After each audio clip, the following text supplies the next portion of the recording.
Bonjour à tous, ici Mister Cult. Au programme aujourd'hui, les potes sont toujours là pour t'aider dans les situations quelque peu gênantes, même quand ils ne le savent pas. J'ai insisté pour qu'il prenne ses précautions. Pourquoi il les fait pas?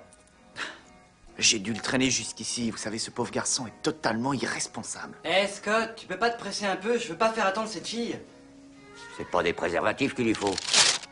C'est une muselière. Vous êtes prêts? C'est parti pour le blob.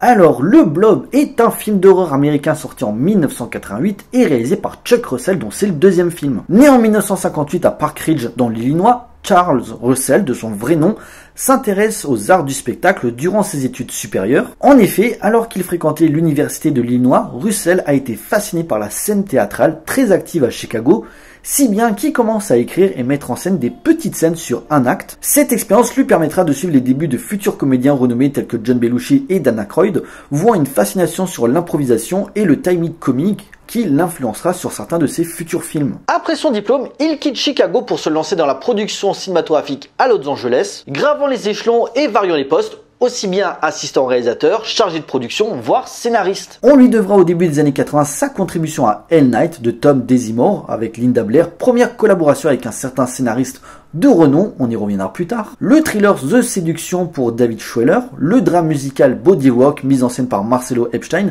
ou encore le cultissime Dreamscape réalisé par Joseph Ruben. Après avoir fait ses preuves, New Line Cinema lui accorde sa confiance pour le lancer dans le grand bain de la réalisation en commençant dans une saga culte de l'horreur, le troisième volet des Griffes de la Nuit. Sorti en 1987 et nommé Les Griffes du Cauchemar, le film reçoit, contrairement à son prédécesseur, d'excellentes critiques, considéré pour bon nombre de fans comme le meilleur opus de la franchise, louant l'originalité et l'imagination de certaines mises à mort par Freddy Krueger, ainsi que les effets visuels, notamment des scènes de rêve vraiment impressionnantes. Gros succès au box-office qui lance la carrière du cinéaste. L'année suivante, il réalise le film du jour qui, malgré des critiques dans l'ensemble positives, aura un succès quelque peu mitigé, si bien qu'il faudra attendre 6 ans pour le revoir derrière la caméra avec le plus gros carton de sa carrière, The Mask. Adapté du comics créé par Doug Mahnke et John Arcudi, publié pour Dark Horse Comics, où un banal employé de banque trouve un masque lui dotant de pouvoirs surnaturels et changeant sa personnalité en The Mask, personnage loufoque et déjanté. Le deal parfait pour Jim Carrey en totale roue libre, ce qui était sa marque de fabrique à l'époque comme Dumb and Dumber et Ace Ventura. Outre la renommée mondiale, The Mask pousse en son temps les limites des effets visuels, combinant des performances en direct et des concepts radicalement nouveaux. 350 millions de recettes mondiales qui, outre la réputation du cinéaste, fera de son acteur principal une star. 2 ans plus tard, il tourne avec une méga star, Arnold Schwarzenegger, pour L'Effaceur, où un US Marshal doit protéger un témoin lié à un trafic d'armes illégal du FBI. Loin d'être parmi les meilleurs de Schwarzy, L'Effaceur reste une série B à gros budget divertissante et rythmée. Certes, les dialogues ne sont pas les plus habiles et une écriture assez faible, accentuée aussi par le fait que les stars du cinéma d'action n'étaient plus aussi populaires que dans les années 80. Néanmoins, malgré des retours mitigés, la popularité de l'acteur permettra au film de très bien marcher en salle. En 2000, il change totalement de registre avec L'Élu, thriller horrifique où une femme, interprétée par Kim Basinger, s'occupe de la fille autiste de sa sœur. Celle-ci provoque d'inexplicables phénomènes en sa présence. Une secte obscure menée par des satanistes va tenter d'enlever Cody qui voit en elle une future guide pour les adorateurs de Dieu. Malgré un pitch intrigant, L'Élu pêche par manque de finesse et d'originalité, se voulant un parent pauvre de l'exorciste, saupoudrer un petit peu de sixième sens et de la malédiction ainsi que des effets spéciaux à la pelle. Bref, pour le cinéaste, c'est une première, ni les critiques positives ni le succès seront au rendez-vous et sa place au sein des studios hollywoodiens sera contestée. Très bien, en 2002, on lui propose un projet assez étrange qui est très en vogue actuellement, mais il y a 20 ans c'était beaucoup plus rare, le spin-off. En effet, La Momie et Le Retour de la Momie ont été des méga succès et Universal, sentant le bon filon, souhaite développer un film autour de l'antagoniste présent dans Le Retour de la Momie, le roi scorpion. Préquel se passant des milliers d'années avant les deux films, le guerrier arcadien Matthaius est choisi pour tuer même nom, un tyran sanguinaire aidé d'une prophétresse aux prémonitions infaillibles et ainsi créer sa légende pour devenir le roi connu sous le nom du roi scorpion. Aventure musclée aux alentours de Conan le barbare, le roi scorpion est surtout un gros véhicule promo pour les muscles de Dwayne Johnson alias The Rock, superstar du catch à l'époque pour en faire la nouvelle star du cinéma d'action moderne. Si le scénario reste basique, on ne peut nier que l'ex-catcheur dégage un certain charisme, le cinéaste savant mettre en avant ses capacités physiques à l'écran, bien aidé par un rythme tranchant et des combats impressionnants. Un beau revival du film d'aventure qui fera plaisir aux amateurs du genre, mais paradoxalement pour Chuck Russell ça sera un petit peu le début de la fin. Car si Le Roi Scorpion a eu un joli succès, la carrière du réalisateur va en prendre un coup après avoir fait un petit détour à la télévision pour avoir bossé sur la série Fringe et après avoir refusé la direction de Piranha 3D au profit de Alexandre Aja. Ces 3 derniers films sont d'un intérêt très limité. The Revenge en 2016, à la base prévu pour William Friedkin avec Nicolas Cage, Chuck Russell reprend le projet avec John Travolta dans le rôle principal pour cette histoire de vengeance oubliable, policier corrompu, meurtre, membre des forces spéciales, bref, à la limite pour les nostalgiques des années 80, vous y trouverez peut-être un certain plaisir. Jung Lee en 2019, où il fait un détour vers le cinéma indien avec des scènes d'action et des combats très bien chorégraphiés, reste que la mise en scène n'est pas la plus inspirée, et que pour les spécialistes de ce cinéma, Jung Lee n'est pas le plus intéressant. Enfin, Paradise City en 2022, thriller qui a pour seul fait de faire tourner Bruce Willis et John Travolta ensemble presque 30 ans après Pulp Fiction, et aussi pour les fans de l'acteur de Piège de cristal puisque c'est l'un de ses derniers films avant qu'on lui diagnostique sa maladie. En attendant son prochain effort où il reviendra à ses débuts, à savoir l'horreur, avec le remake de Witchboard, petite pépite horrifique sortie en 1986 où il est question d'esprits malfaisants après une séance de Ouija, sortie prévue pour 2024. Réalisateur sous-coté à Hollywood, Chuck Russell n'est pas un nom qui restera dans l'histoire du cinéma, c'est un fait. Cependant, sa maîtrise derrière la caméra, son sens du rythme et sa réussite à cette approprier certaines icônes de l'horreur, dont la saga Freddy, qu'il a un petit peu sauvé, on va pas se le cacher, mais également de l'action. Avoir fait décoller mondialement la carrière de Jim Carrey, ou encore avoir mis en scène les débuts de Don Johnson sur grand écran, on peut lui reconnaître cette particularité. Un réalisateur humble, très apprécié pour les fans de série B, dont il a toujours revendiqué la parenté, comme le film qui va nous intéresser. En effet, comme dit précédemment sur la production de Hell Night, Chuck Russell fait la rencontre d'un certain Frank Darabont, avec qui il travaillera plus tard sur Les Griffes du Cauchemar. Ce dernier lui propose de réaliser le remake d'un classique de la SF, Danger Planétaire, sorti en 1958 et réalisé par Irvin Hayward Jr., avec également les débuts du grand Steve McQueen et dont New Line Cinema en a racheté les droits. Finalement, au moment des négociations, le studio quitte le projet et c'est TriStar qui reprend le bébé pour un tournage début 1988 et une sortie août de la même année. Autant dire que ça a été rapide. Ainsi sort donc en 1988 le Blob. L'histoire, un soir, un météorite s'écrase dans la ville de Arborville en Californie, dont une masse d'origine extraterrestre informe et gélatineuse s'en échappe et commence à grandir en dévorant les habitants qui se trouvent sur son passage. Alors que rien ne semble pouvoir l'arrêter, les adolescents Meg Penny et Brian Flagg tentent de survivre alors qu'une équipe gouvernementale met la ville en quarantaine. Détournant nos repères quotidiens en situant son action dans une petite bourgade de l'Alabama, le Blob, voisin du slime de Ghostbusters 2 sorti à peu près au même moment, gobant ses victimes dans des trouvailles visuelles d'une grande ingéniosité tout en véhiculant un discours glaçant sur la morale américaine. Là où l'original diluait son propos en liant la créature au communisme, qui devenait de plus en plus fort, on était en pleine guerre froide, Chuck Russell y déploie une vision terrifiante de la science, car le Blob, résultat d'expérimentation spatiale et détruisant tout sur son passage, là où l'armée, censée défendre le pays, cherche à étouffer l'affaire, quitte à sacrifier les habitants de la ville. Ça c'est pas très gentil. Faisant partie d'une époque où le genre horrifique était jonché de quelques remakes réussis d'ailleurs, The Thing, La Mouche ou encore La Féline, le Blob a su tisser les liens avec la version de 1958 et celle de son époque. Une mise en scène jouant entre les effets gore impressionnants signée Tony Garner, qui a commencé en tant que poulain de Rick Baker sur le clip Thriller, puis confirmera sur Darkman, Evil Dead 3, La Famille Adams, voire Bienvenue à Zombieland plus récemment, et une vision plus sobre de l'horreur, montrant par exemple l'absorption du Blob avec sa première victime, un SDF qui avait trouvé la météorite en forêt hors champ, mais également son utilisation du décor, accentuant que la menace du Blob peut arriver à tout moment et à n'importe quel endroit. Un tuyau, une égout, une porte, le cinéaste exploite parfaitement le côté gélatineux de la créature.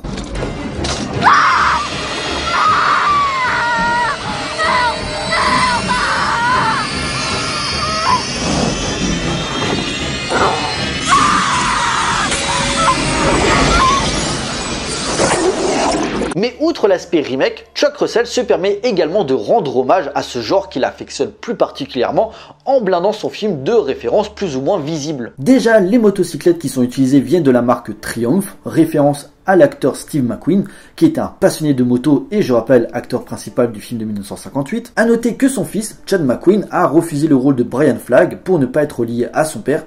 Dommage mon gars, ça t'aurait peut-être donné une carrière. En parlant de Brian Flagg, son nom provient de Randall Flagg, un personnage récurrent dans divers romans de Stephen King, dont Frank Darabont apprécie grandement le travail, puisque quelques années plus tard, il réalisera 3 de ses œuvres sur grand écran, à savoir Les Évadés, La Ligne Verte et The Mist. L'acteur Del Close, qui joue le révérend de la ville Jacob Meeker, avait un petit rôle dans Attention au Blob, la suite du film original sorti en 1972 et réalisé par Larry Hagman. À côté, quand Kevin, le petit frère de Meg, est au cinéma avec son pote Eddie, ils sont en train de regarder un film d'horreur qui semble être un ersatz de Vendredi 13. Enfin, quand Brian discute dans la rue avec le shérif Herbert Geller, on peut voir partiellement derrière lui, corrigez-moi si je me trompe, une affiche de Freddy. Petit clin d'œil au cinéaste puisque, comme dit précédemment, Chuck Russell avait mis en scène le 3e volet de la saga.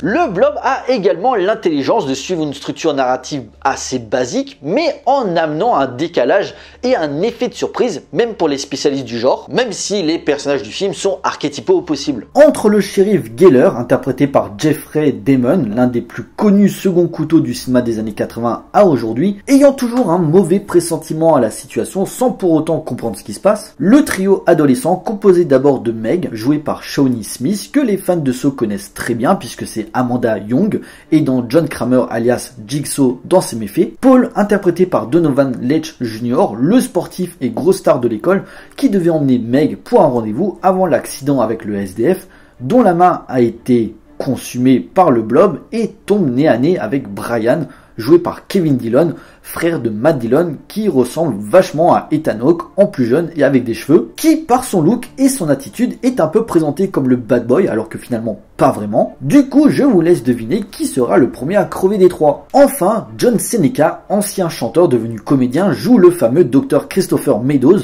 qui en sait un peu trop sur le Blob et qui par ses tests serait prêt à détruire Arborville pour valider l'efficacité de ses expériences. Cet organisme constitue potentiellement la plus grande percée dans la recherche d'armement depuis la séparation de l'atome. Ce que nous faisons là va influer sur l'équilibre des puissances mondiales. Bien sûr que des vies sont en jeu, toutes les nations en fait. Et c'est bien plus important que quelques habitants dans cette petite ville.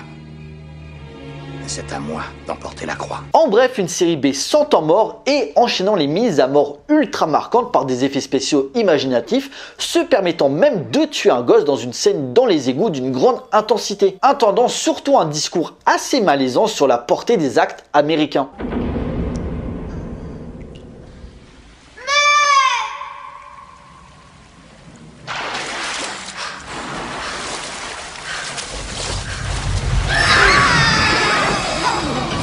Car si l'original s'inscrivait dans la mouvance science-fiction de l'époque, type menace venant de l'espace, comme la guerre des mondes, la chose d'un autre monde, Plan 9 from Outer Space, voire Body Snatcher, accentuant une allocution anti-communiste, la version de Chuck Russell développe l'idée que le Blob ne vient pas du fin fond de l'espace pour nous anéantir, mais qu'elle a été créée par le gouvernement américain dans le but d'asseoir sa domination militaire. Et pour vérifier sa performance, faut bien la tester. Bon, une petite bourgade américaine, on va mettre ça sous le signe d'une catastrophe naturelle, voire un attentat à la bombe pour justifier les pertes humaines. Mais oui. C'est une espèce de microbe qu'ils ont envoyé dans l'espace et qui a dégénéré. Non!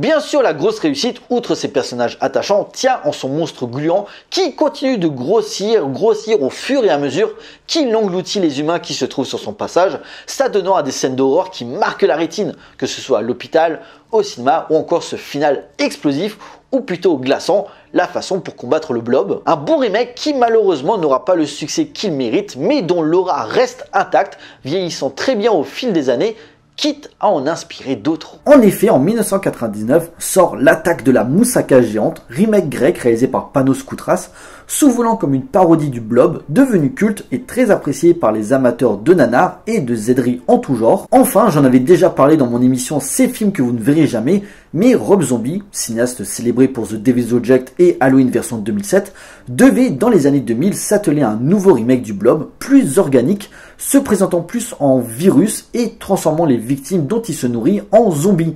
Sans mauvais jeu de mots bien sûr. Hélas, le projet ne verra pas le jour, sans oublier un autre projet par Simon West, évoqué ces dernières années, mais qui a pas l'air d'avancer non plus. Qui d'autre est concerné? Je suis avec Meg Penny. Et Brian Flagg était là juste avant. Flagg? Où est-il maintenant? Messieurs, dames, il est l'heure de conclure. Plus spectaculaire, plus cynique, plus attentif aux détails, le Blob fait honneur à l'original, tout en partant dans une autre direction en accord avec sa décennie, améliorant la version de 1958 avec des effets spéciaux inventifs et répulsifs, ainsi qu'un message autoritaire post-Watergate où les rebondissements que prend le remake le rend plus terrifiant et plus plausible. Sorti la même année que Street Trash et Bad Taste, deux autres œuvres bien méchantes mais dont le savoir-faire, comme Chuck Russell, amène à comprendre le genre en distillant une vision acide de l'humain et de ses limites, pouvant mettre à mal notre monde. Plus qu'un simple remake, c'est une relecture pertinente et fun, s'apparentant au meilleur du cinéma bis Made in 80. Le Blob est un film culte à découvrir d'urgence.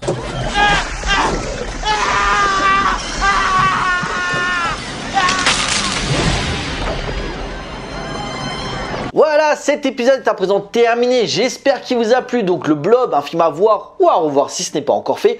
Du slime, du gore et des bonnes punchlines. Bref, le cinéma d'horreur comme je l'aime. Pour nous, on se retrouve pour une prochaine vidéo. D'ici là, portez-vous bien. Allez voir des films. Ciao.